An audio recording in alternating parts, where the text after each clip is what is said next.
ॐ नमो भगवते वासुदेवाय। 15वां अध्याय। कृष्ण विरह व्यथित पांडवों का परीक्षित को राज्य देकर स्वर्ग सिधारना। सूत जी कहते हैं, भगवान श्री कृष्ण के प्यारे सखा अर्जुन एक तो पहले ही श्री कृष्ण के विरह से कृश हो रहे थे। उस पर राजा युधिष्ठिर ने उनकी विषादग्रस्त मुद्रा देखकर उसके विषय में कई प्रकार की आशंकाएं करते हुए प्रश्नों की झड़ी लगा दी। शोक से अर्जुन का मुख और हृदय कमल सूख गया था, चेहरा फीका पड़ गया था। वे उन्हीं भगवान श्री कृष्ण के ध्यान में ऐसे डूब रहे थे कि बड़े भाई के प्रश्नों का कुछ भी उत्तर न दे सके। श्री कृष्ण के आंखों से ओझल हो जाने के कारण वे बड़ी हुई प्रेम जनित उत्कंठा के परवश हो रहे थे। रथ हाँकने, टहलने आदि के समय भगवान ने उनके साथ जो मित्रता, अभिन्न हृदयता और प्रेम से भरे हुए व्यवहार किए थे, उनकी याद पर याद आ रही थी। बड़े कष्ट से उन्होंने अपनी शोक का वेग रोका, हाथ से नेत्रों के आंसू पोंछे और फिर रुंधे हुए गले से अपने बड़े भाई महाराज युधिष्ठिर से कहा। अर्जुन बोले, महाराज, मेरे ममेरे भाई अथवा अत्यंत घनिष्ठ मित्र का रूप धारण कर श्री कृष्ण ने मुझे ठग लिया। मेरे जिस प्रबल पराक्रम से बड़े बड़े देवता भी आश्चर्य में डूब जाते थे, उसे श्री कृष्ण ने मुझसे छीन लिया। जैसे ये शरीर प्राण से रहित होने पर मृतक कहलाता है, वैसे ही उनके क्षण भर के वियोग से ये संसार अप्रिय दिखने लगता है। उनके आश्रय से द्रौपदी स्वयंवर में राजा द्रुपद के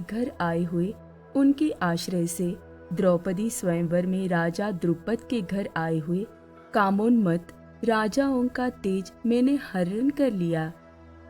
धनुष्य पर बाण चढ़ाकर मत्स्य वेद किया और इस प्रकार द्रौपदी को प्राप्त किया था। उनकी सन्निधि मात्र से मेरे समस्त देवताओं के साथ इंद्र को अपने बल से जीतकर अग्निदेव को उनकी तृप्ति के लिए खांडव वन का दान कर दिया और मैदानों की निर्माण की हुई अलौकिक कला कौशल से युक्त महामयी सभा प्राप्त की और आपके यज्ञ में सब ओर से आकर राजाओं ने अनेकों प्रकार की भेंटें समर्पित की। 10,000 हाथियों की शक्ति और बल से संपन्न आपके इन छोटे भाई भीमसेन ने उन्हीं की शक्ति से राजाओं के सिर पर पैर रखने वाले अभिमानी जरासंध का वध किया था। तदनंतर उन्हीं भगवान ने उन बहुत से राजाओं को मुक्त किया जिनको जरासंध ने महाभैरव यज्ञ में बलि चढ़ाने के लिए बंदी बना रखा था। उन सब राजाओं ने आपके यज्ञ में अनेकों प्रकार के उपहार दिए थे। महारानी द्रौपदी राजसूय यज्ञ के महान अभिषेक से पवित्र हुए अपने उन सुंदर केशों को, जिन्हें दुष्टों ने भरी सभा में छूने का साहस किया था, बिखेर कर तथा आंखों में आंसू भरकर जब श्री कृष्ण के चरणों में गिर पड़ी, तब उन्होंने उसके सामने उसके उस घोर अपमान का बदला लेने की प्रतिज्ञा करके उन धूर्तों की स्त्रियों की ऐसी दशा कर दी कि वे विधवा हो गई और उन्हें अपने केश अपने हाथों खोल देने पड़े। वनवास के समय हमारे वैरी दुर्योधन के षड्यंत्र से 10,000 शिष्यों को साथ बिठाकर भोजन करने वाले महर्षि दुर्वासा ने हमें दुस्तर संकट में डाल दिया था। उस समय उन्होंने द्रौपदी के पात्र में बची हुई शाख की एक पत्ती का ही भोग लगाकर हमारी रक्षा की। उनके ऐसा करते ही नदी में स्नान करती हुई मुनि मंडली को ऐसा प्रतीत हुआ मानो उनकी तो बात ही क्या, सारी त्रिलोकी ही तृप्त हो गई है। उनके प्रताप से मैंने युद्ध में पार्वती सहित भगवान शंकर को आश्चर्य में डाल दिया तथा उन्होंने मुझको अपना पाशुपत नामक अस्त्र दिया। साथ ही दूसरे लोकपालों ने भी प्रसन्न होकर अपने अपने अस्त्र मुझे दिए। और तो क्या, उनकी कृपा से मैं इसी शरीर में स्वर्ग में गया और देवराज इंद्र की सभा में उनके बराबर आधे आसन पर बैठने का सम्मान मैंने प्राप्त किया। उनके आग्रह से जब मैं स्वर्ग में ही कुछ दिनों तक रह गया, तब इंद्र के साथ समस्त देवताओं ने मेरी इन्हीं गांडीव धारण करने वाली भुजाओं का निवात कवच आदि दैत्यों को मारने के लिए आश्रय लिया। महाराज, ये सब जिनकी महती कृपा का फल था, उन्हीं पुरुषोत्तम भगवान श्री कृष्ण ने मुझे आज ठग लिया। महाराज, कौरवों की सेना भीष्म, द्रोण आदि अजय महात्मस्यों से पूर्ण अपार समुद्र की समान दुस्तर थी, परंतु उनका आश्रय ग्रहण करके अकेले ही रथ पर सवार हो मैं उसे पार कर गया। उन्हीं की सहायता से आपको याद होगा, मैंने शत्रुओं से राजा विराट का सारा गोधन तो वापस ले ही लिया, साथ ही उनके सिरों पर से चमकते हुए मणिमय मुकुट और अंगों के अलंकार तक छीन लिए थे। भाई जी, कौरवों की सेना भीष्म, कर्ण, द्रोण, शल्य तथा अन्य बड़े बड़े राजाओं और क्षत्रिय वीरों के रथों से शोभायमान थी। उसके सामने मेरे आगे आगे चलकर वे अपनी दृष्टि से ही उन महारथी युद्धपतियों की आयु, मन, उत्साह और बल को छीन लिया करते थे। द्रोणाचार्य, भीष्म, कर्ण, भूरिश्रवा, सुशर्मा, शल्य, जयद्रथ और बाह्यिक आदि वीरों ने मुझ पर अपने कभी न चूकने वाले अस्त्र चलाए थे, परंतु जैसे हिरण्यकशिपु आदि दैत्यों के अस्त्र शस्त्र भगवत भक्त प्रहलाद का स्पर्श नहीं करते थे, वैसे ही उनके शस्त्रास्त्र मुझे छू तक नहीं सके। यह श्री कृष्ण के भुजदंडों की छत्र छाया में रहने का ही प्रभाव था। श्रेष्ठ पुरुष संसार से मुक्त होने के लिए जिनके चरण कमलों का सेवन करते हैं, अपने आप तक को दे डालने वाले उन भगवान को मुझ दुर्बुद्धि ने सारथी तक बना डाला।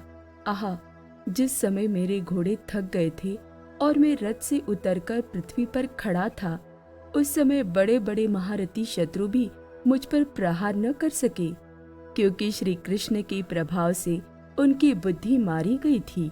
महाराज, माधव के उन्मुक्त और मधुर मुस्कान से युक्त विनोद भरे एवं हृदय स्पर्शी वचन और उनका मुझे पार्थ, अर्जुन, सखा, कुरुनंदन आदि कहकर पुकारना मुझे याद आने पर मेरे हृदय में उथल पुथल मचा देते हैं। सोने, बैठने, टहलने और अपने संबंध में बड़ी बड़ी बातें करने तथा भोजन आदि करने में हम प्रायः एक साथ रहा करते थे। किसी किसी दिन मैं व्यंग से उन्हें कह बैठता, मित्र, तुम तो बड़े सत्यवादी हो। उस समय भी वे महापुरुष अपनी महानुभवता के कारण जैसे मित्र अपने मित्र का और पिता अपने पुत्र का अपराध सह लेता है, उसी प्रकार मुझ दुर्बुद्धि के अपराधों को सह लिया करते थे। महाराज, जो मेरे सखा, प्रिय मित्र नहीं मेरे हृदय ही थे, उन्हीं पुरुषोत्तम भगवान से मैं रहित हो गया हूँ। भगवान की पत्नियों को द्वारका से अपने साथ ला रहा था, परंतु मार्ग में दुष्ट गोपों ने मुझे एक अबला की भांति हरा दिया और मैं उनकी रक्षा नहीं कर सका। वही मेरा गांडीव धनुष है, वही बाण है, वही रथ है, वही घोड़े हैं और वही मैं रथी अर्जुन हूँ, जिसके सामने बड़े बड़े राजा लोग सिर झुकाया करते थे। श्री कृष्ण के बिना ये सब एक ही क्षण में नहीं के समान सार शून्य हो गए। ठीक उसी तरह जैसे भस्म में डाली हुई आहुति, कपट भरी सेवा और उसर में बोया हुआ बीज व्यर्थ जाता है। राजन, आपने द्वारकावासी अपने जिन सूरत संबंधियों की बात पूछी है, वे ब्राह्मणों के शापवश मोहग्रस्त हो गए और वारुणी मदिरा के पान से मदोन्मत्त होकर अपरिचितों की भांति आपस में ही एक दूसरे से भिड़ गए और घूसों से मारपीट करके सबके सब नष्ट हो गए। उनमें से केवल 4-5 ही बचे हैं। वास्तव में ये सर्वशक्तिमान भगवान की ही लीला है कि संसार के प्राणी परस्पर एक दूसरे का पालन पोषण भी करते हैं और एक दूसरे को मार भी डालते हैं। राजन, जिस प्रकार जलचरों में बड़े जंतु छोटों को, बलवान दुर्बलों को एवं बड़े और बलवान भी परस्पर एक दूसरे को खा जाते हैं, उसी प्रकार अतिशय बली और बड़े यदुवंशियों के द्वारा भगवान ने दूसरे राजाओं का संहार कराया।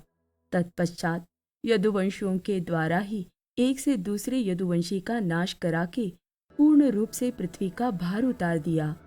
भगवान श्री कृष्ण ने मुझे जो शिक्षाएं दी थी वे देश, काल और प्रयोजन के अनुरूप तथा हृदय के ताप को शांत करने वाली थी। स्मरण आते ही वे हमारे चित्त का हरण कर लेती है। सूत जी कहते हैं, इस प्रकार प्रगाढ़ प्रेम से भगवान श्री कृष्ण के चरण कमलों का चिंतन करते करते अर्जुन की चित्तवृत्ति अत्यंत निर्मल और प्रशांत हो गई। उनकी प्रेममयी भक्ति भगवान श्री कृष्ण के चरण कमलों के अहर्निश चिंतन से अत्यंत बढ़ गई।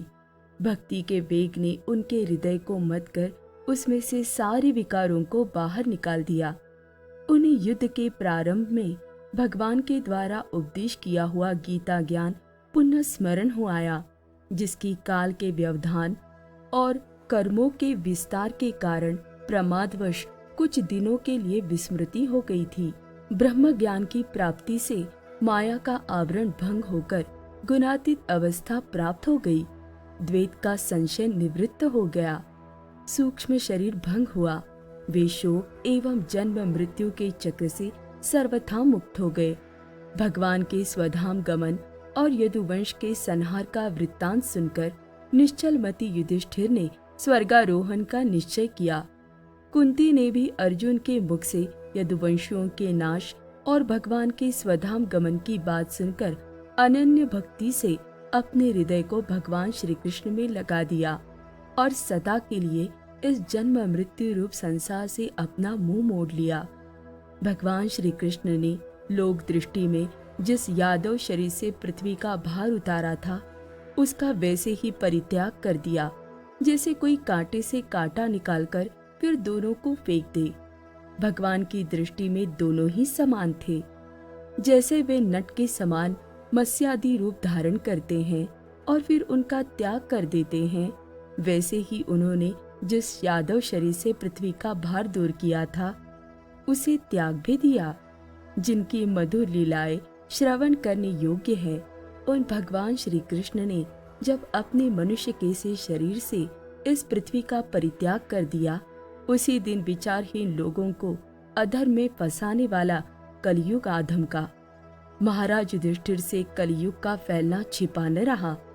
उन्होंने देखा देश में, नगर में, घरों में और प्राणियों में लोभ, असत्य, छल, हिंसा आदि अधर्मों की बढ़ती हो गई है। तब उन्होंने महाप्रत्थान का निश्चय किया। उन्होंने अपने विनयी पौत्र परीक्षित को, जो गुणों में उन्हीं के समान थे, समुद्र से घिरी हुई पृथ्वी के सम्राट पद पर हस्तिनापुर में अभिषिक्त किया। उन्होंने मथुरा में शूरसेनाधिपति के रूप में अनिरुद्ध के पुत्र वज्र का अभिषेक किया। इसके बाद समर्थ युधिष्ठिर ने प्रजापत्य यज्ञ करके आवनीय आदि अग्नियों को अपने में लीन कर लिया, अर्थात गृहस्थाश्रम के धर्म से मुक्त होकर उन्होंने संन्यास ग्रहण किया। युधिष्ठिर ने अपने सब वस्त्राभूषण आदि वहीं छोड़ दिए एवं ममता और अहंकार से रहित होकर समस्त बंधन काट डाले। उन्होंने दृढ़ भावना से वाणी को मन में, मन को प्राण में, प्राण को अपान में और अपान को उसकी क्रिया के साथ मृत्यु में तथा मृत्यु को पंचभूतमय शरीर में लीन कर लिया। इस प्रकार शरीर को मृत्यु रूप अनुभव करके उन्होंने उसे त्रिगुण में मिला दिया। त्रिगुण को मूल प्रकृति में, सर्व कारण रूपा प्रकृति को आत्मा में और आत्मा को अविनाशी ब्रह्मा में विलीन कर दिया। उन्हें ये अनुभव होने लगा कि यह संपूर्ण दृश्य प्रपंच ब्रह्मा स्वरूप है। इसके पश्चात उन्होंने शरीर पर चीर वस्त्र धारण कर लिया, अन्न जल का त्याग कर दिया, मौन ले लिया और केश खोलकर बिखेर लिए। वे अपने रूप को ऐसा दिखाने लगे जैसे कोई जड़, उन्मत्त या पिशाच हो। फिर वे बिना किसी की बात देखे तथा बहेरे की तरह बिना किसी की बात सुने घर से निकल पड़े, हृदय में उस पर ब्रह्मा का ध्यान करते हुए जिसको प्राप्त करके फिर लौटना नहीं होता। उन्होंने उत्तर दिशा की यात्रा की, जिस ओर पहले बड़े बड़े महात्मा जन जा चुके हैं। भीमसेन, अर्जुन आदि युधिष्ठिर के छोटे भाइयों ने भी देखा कि अब पृथ्वी में सभी लोगों को अधर्म के सहायक कलयुग ने प्रभावित कर डाला है। इसलिए वे भी श्री कृष्ण चरणों की प्राप्ति का दृढ़ निश्चय करके अपने बड़े भाई के पीछे पीछे चल पड़े। उन्होंने जीवन के सभी लाभ भली भांति प्राप्त कर लिए थे, इसलिए ये निश्चय करके कि भगवान श्री कृष्ण के चरण कमल ही हमारी परम पुरुषार्थ है, उन्होंने उन्हें हृदय में धारण किया। पांडवों के हृदय में भगवान श्री कृष्ण के चरण कमलों के ध्यान से भक्ति भाव उमड़ आया। उनकी बुद्धि सर्वथा शुद्ध होकर भगवान श्री कृष्ण के उस सर्वोत्कृष्ट स्वरूप में अनन्य भाव से स्थिर हो गई, जिसमें निष्पाप पुरुष ही स्थिर हो पाते हैं। फलतः उन्होंने अपने विशुद्ध अंतःकरण से स्वयं ही वह गति प्राप्त की जो विषयासक्त दुष्ट मनुष्यों को कभी प्राप्त नहीं हो सकती। संयमी एवं श्री कृष्ण के प्रेमावेश में मुक्त भगवानमय विदुर जी ने भी अपने शरीर को प्रभास क्षेत्र में त्याग दिया। उस समय उन्हें लेने के लिए आए हुए पितरों के साथ वे अपने लोक यमलोक को चले गए। द्रौपदी ने देखा कि अब पांडव लोग निरपेक्ष हो गए हैं, तब वे अनन्य प्रेम से भगवान श्री कृष्ण का ही चिंतन करके उन्हें प्राप्त हो गई। भगवान के प्यारे भक्त पांडवों के महाप्रयाण की इस परम पवित्र और मंगलमयी कथा को जो पुरुष श्रद्धा से सुनता है, वह निश्चय ही भगवान की भक्ति और मोक्ष प्राप्त करता है। ओम नमो भगवते वासुदेवाय।